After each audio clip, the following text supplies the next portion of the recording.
So I'm here to talk to you about an initiative that was mentioned by Undersecretary Bonnie in the morning.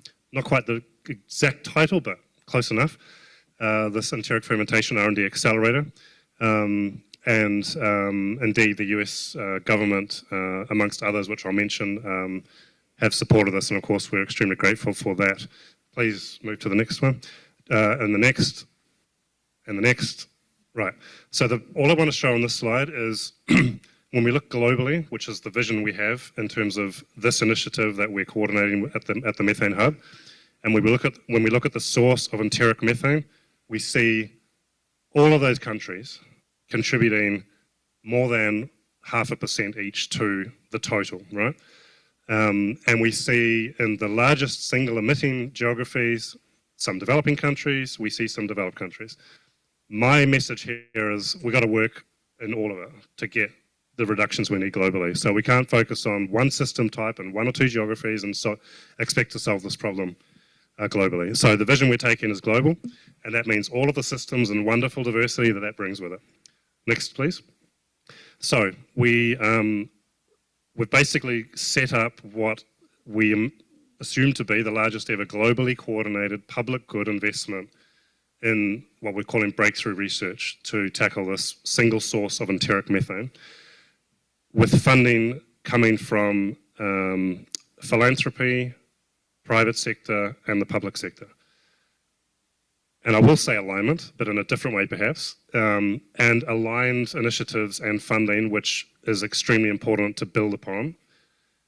The real transformational aspect of this initiative is, and there was a comment earlier, there's no shortage of money these days. I think, John, yeah, but not all money is equal, right?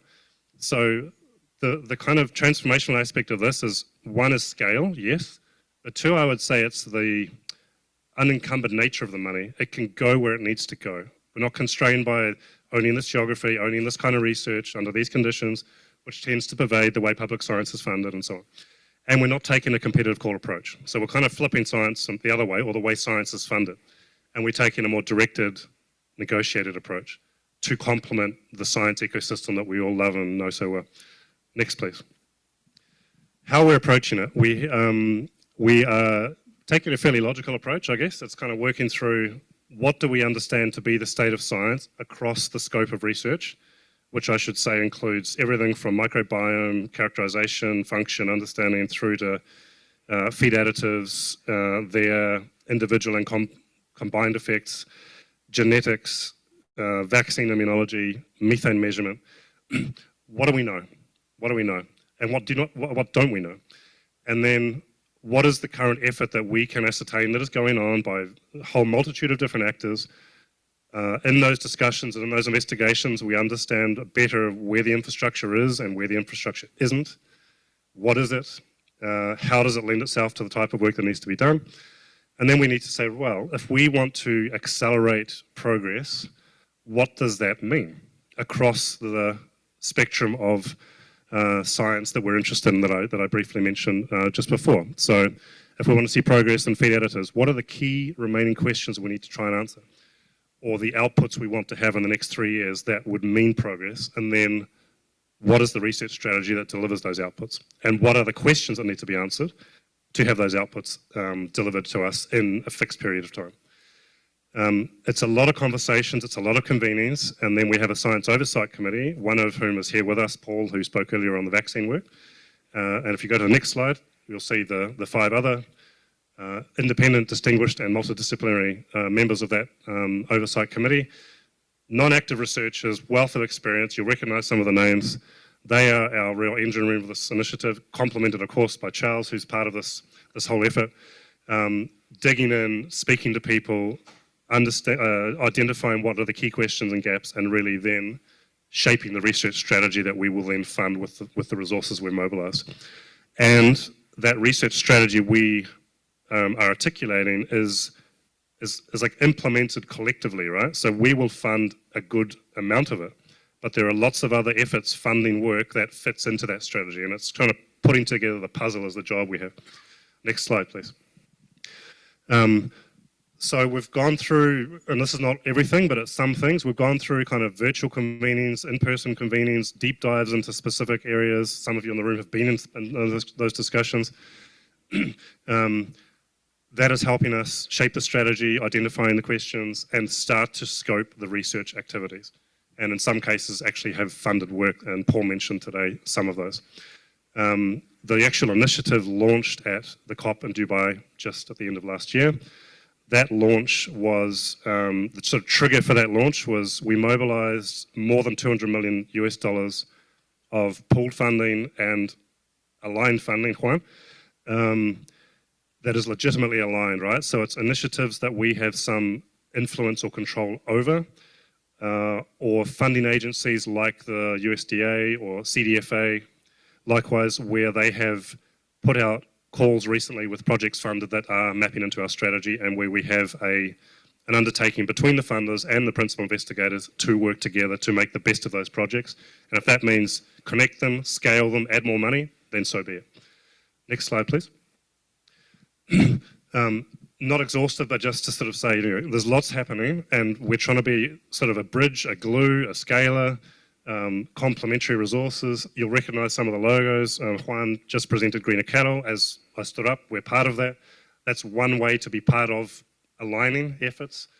There are many other different types of entities or networks or initiatives that we are trying to add value to, or in our way kind of support their success, bringing resources to the table, connecting groups that may not have been connected already.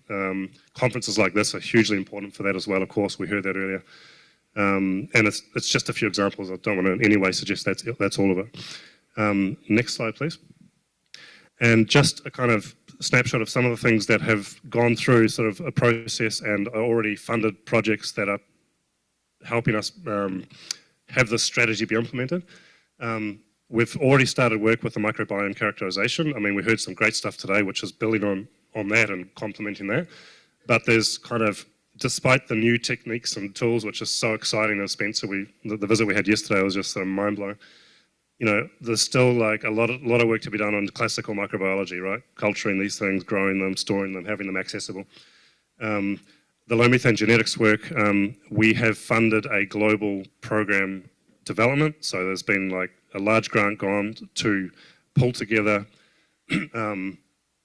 as many actors as we possibly can, working across multiple breeds, species, regions. In fact, simultaneously, there's a meeting in Bled in Slovenia of ICAR, at which there are working groups on feeding gas and working group discussing concept notes and ideas about how we get low methane cattle, sheep, buffalo, etc.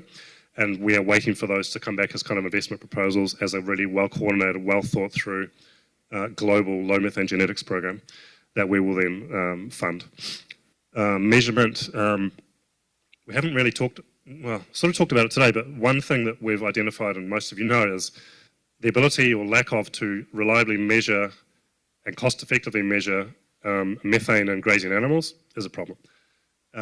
So we have funded a product development basically, but in a public good way. And we hope that in the sort of middle of next year, we'll have a wearable measurement device for individual animals, 24/7 continuous measurement of methane and CO2 that we think can transform the way research is conducted, change the cost of research considerably and speed things up considerably. So that's a bit of a play we've made really early on to help us as an initiative to have a much more cost-effective strategy. Anti-methanogenic forage screening is a very large effort underway in which the germplasm collections of the CGIR centres of Icarda, Siat and Ilri, forage species predominantly but not only, are going to go through a very rigorous screening process in vitro, starting with kind of metabolomics, in vitro classical stuff through to in vivo, to see are there any plants out there that are in use or could be in use, agronomically work, that may contain compounds that are expressed in the plant that would inhibit methane. It's a bit of a risky one, but it's worth a try because of the possibility of implementation in grazing systems. And then the vaccine work that Paul mentioned, which I won't repeat, he's mentioned that. And we have a number of projects in the pipeline that are sort of working their way through the science committees, kind of kicking the tires, going back out, getting further iterations, and getting them ready for presenting to our funders. I think that's it. So apologies if I've gone over. Thank you.